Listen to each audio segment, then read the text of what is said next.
So, Jamie, you remember the video we literally just did called Batman Triumphant, the in-depth look on that movie. Yes. Okay, so we took the in-depth look on that movie. This is a direct follow-up to that movie. So, you know how that movie was absolutely canceled because Batman and Robin was atrocious?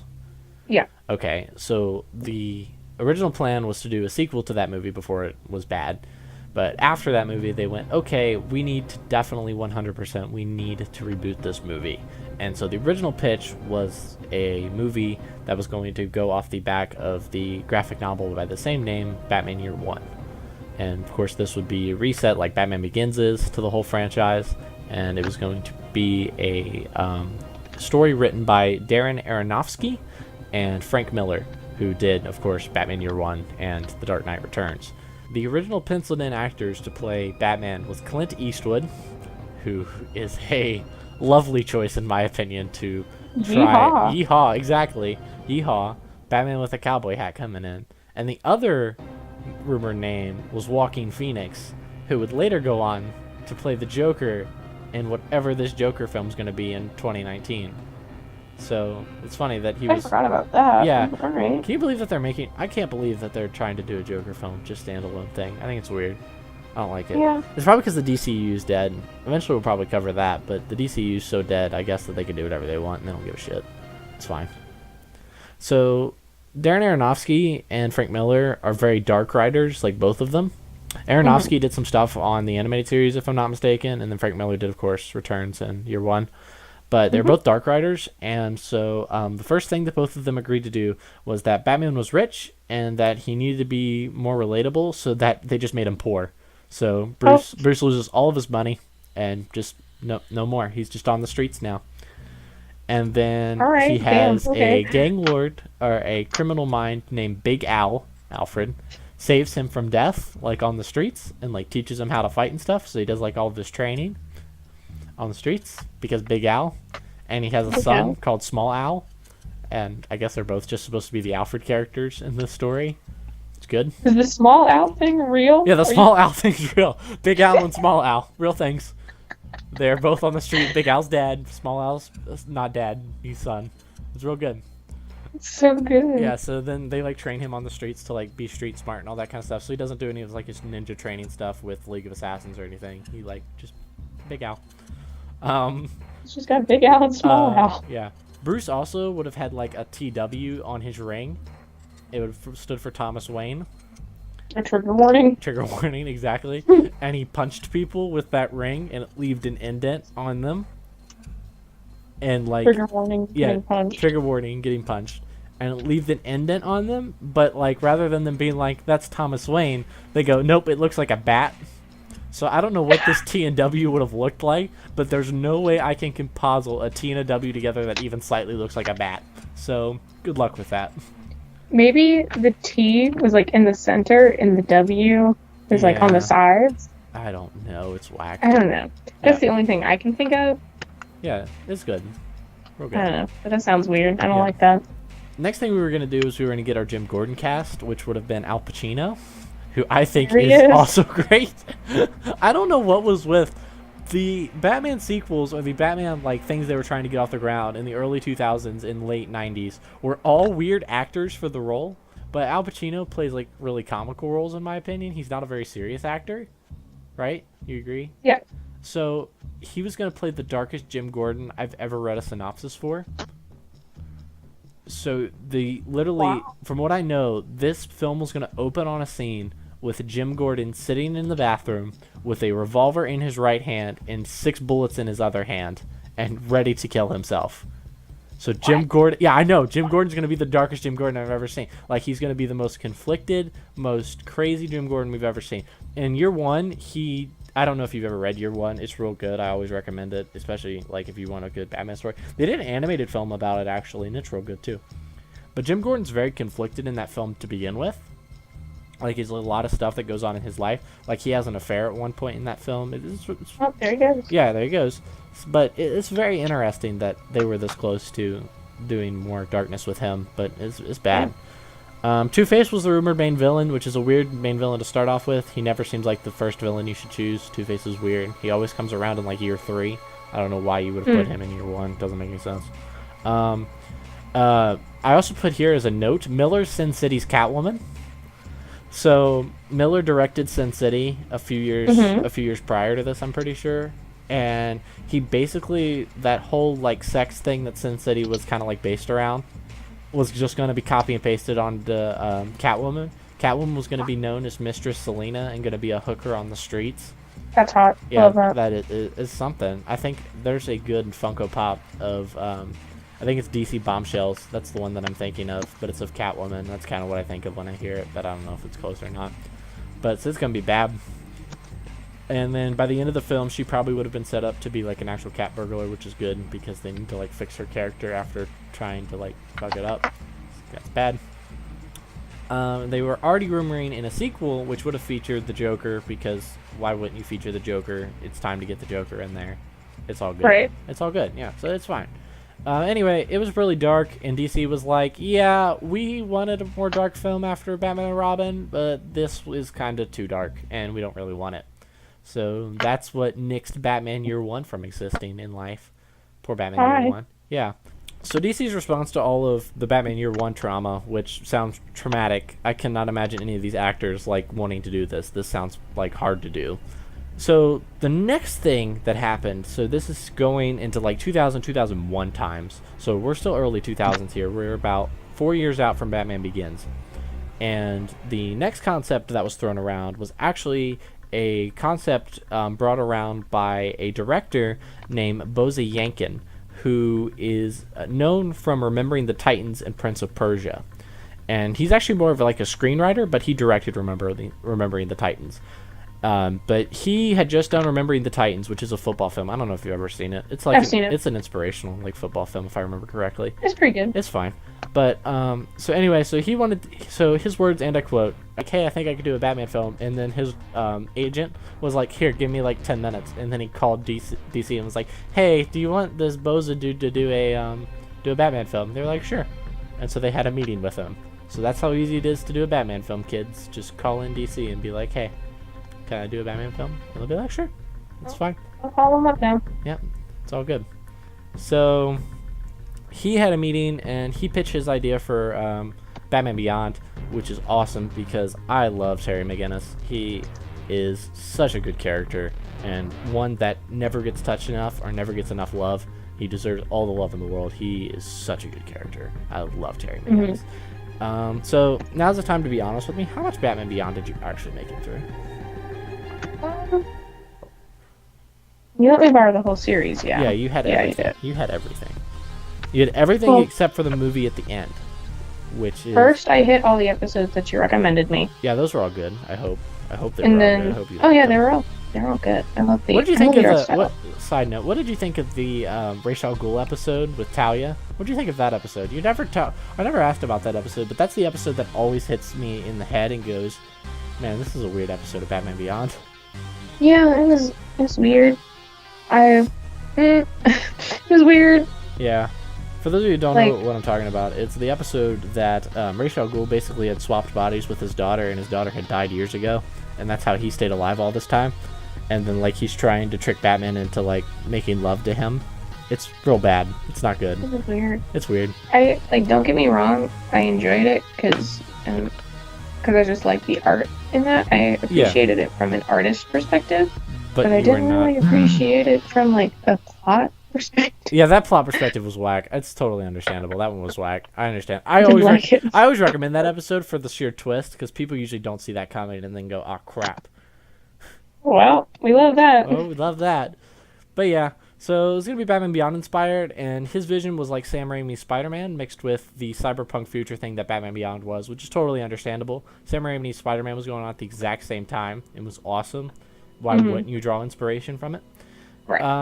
And so, yeah, so Boza Yankin came on, and he actually had some of the coolest co-writers on the project with him. He had Paul Dini, who's the creator of Harley Quinn and wrote Heart of Ice, which is the best Batman the Animated Series episode ever, Fight Me. And then he also had Alan Burnett, who also did animated series stuff and Batman Beyond stuff. So did Paul Dini. They both did Batman Beyond stuff. So he had like the greatest like backers in the world to write him the best script.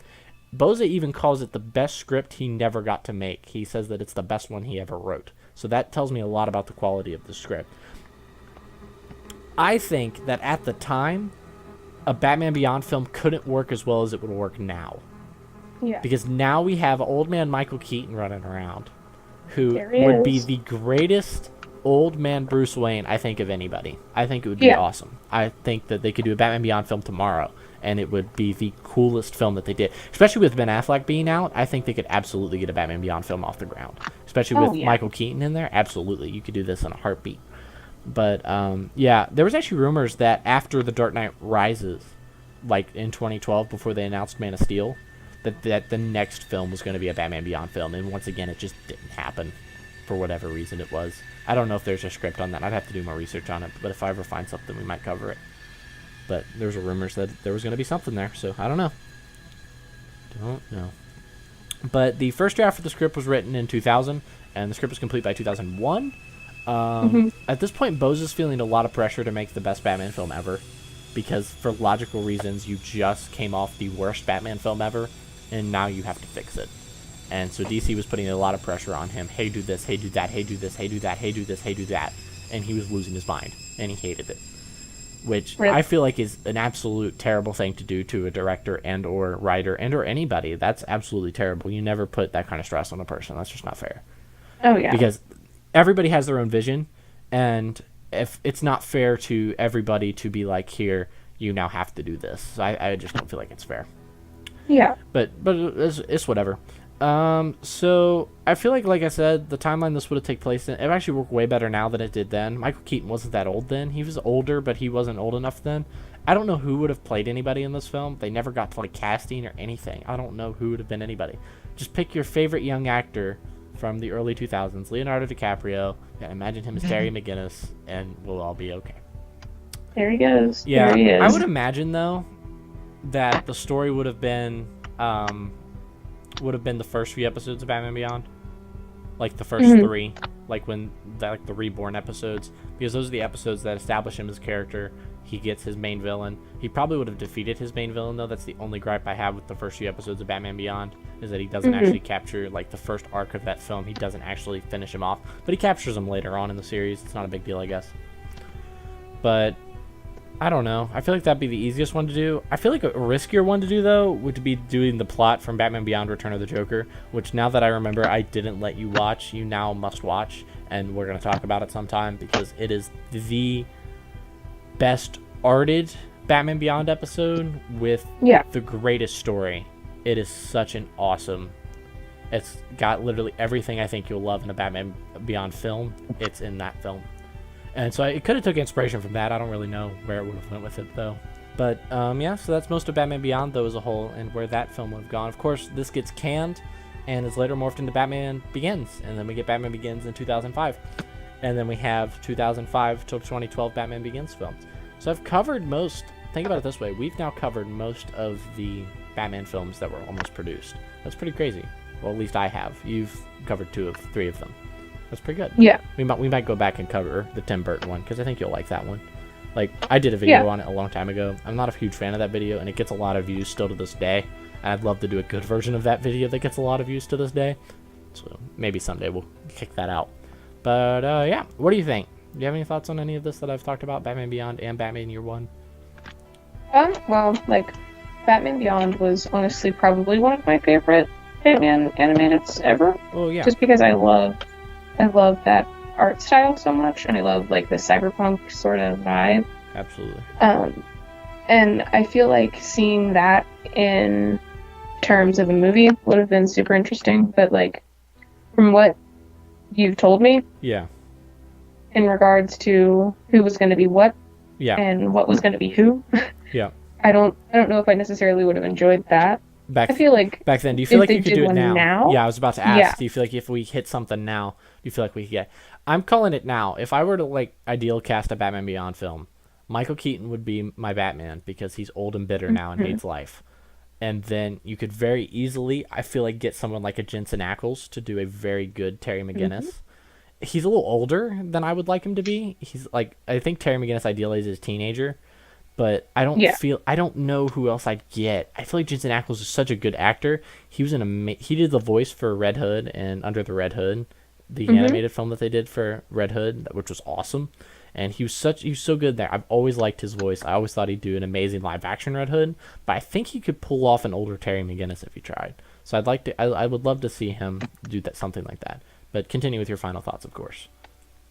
Yeah, I really don't know who would play Terry, just because there's not many people that I think could do that role well in the acting scene now. Yeah. And again, a lot of the movies that I've seen now are from like the 80s. Yeah.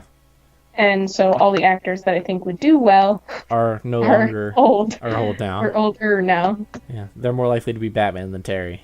Yeah, exactly. Okay. And yeah, I really have no idea who would even like think of being Terry. Yep. Just because Batman Beyond is such an underappreciated animated series. It is very series. Underappreciated. It's so good. It's very good. So good. 10 out of 10. Would recommend, absolutely. What do you think of Batman Year One, which I think is the most obscure thing I've ever had to write down? All of the notes I wrote for Batman Year One. Sorry. Even for, I know very little about Year One just because of never really even like thought about it. Yeah. I didn't even know it was a thing until you were like, "Hey, have you read Year One?" No. Well, yeah. Now I have to. Yeah. It's not bad. But I think that the overview of it would be pretty interesting. Like the idea of the plot, pretty cool. Yeah. And get behind it, pretty good. Sounds pretty good. Mm-hmm. Like honestly, I'm kind of sad to hear that it was canned, just because I feel like with that Do you feel like there's more potential in that, or do you feel like there was more potential in Batman Beyond? That's a hard call. That's a hard call. Just because both are so underappreciated, like wildly. Yeah, Batman Year One has its people, I feel like. So does Batman Beyond, to be fair, though. I don't know. It's a hard call for me, too. I feel like there's the most potential in Batman Beyond to do something different. Batman Year One is very much a cookie cutter, hey, we need to do a Batman story. This is the most obscure Year One I've ever read, but Year One, I'll let you borrow Year One, the movie, because it's literally the comic book just brought to life. And so I'll let you borrow Year One, the movie, and you'll see that literally it's a very generic year by, like, literally there are dates that pop up and it shows you the first year of being Batman. So it's very generic and very cookie cutter. Here's how Batman got started, and here's the characters that will later become people, and all that's going on. Like, it's very cookie cutter. So I feel like there's a lot more potential. There was a lot more potential in Batman Beyond, but that's just me. I don't know how you feel. Yeah, I feel like I would. I feel like I have to agree, just because, like, from what I know about it now, it feels that, it does seem super cookie cutter, and it seems like, oh, hey, here's this now. Yep. Have fun, Batman, do thing. But like with Batman Beyond, it's such a fresh take on it. I feel like that would be. Yeah, I think so too. I agree. I feel like that would be more interesting to majority of the people. Yep. But I don't know. That's just me speaking without really any opinion either way on. Yeah, well, because there's, like I said, this is something that you have to do together, because I don't think there's enough information for either of them by themselves. There's a lot here, and they're both directly spin off each other. They thought that Batman Year One was too dark, and that Batman Beyond was just not gonna resonate well, which is upsetting. But it might have been true then. Maybe now we can hit something that actually would draw something, and I would hope so that one year we do get a Batman Beyond film. But that's just my thoughts.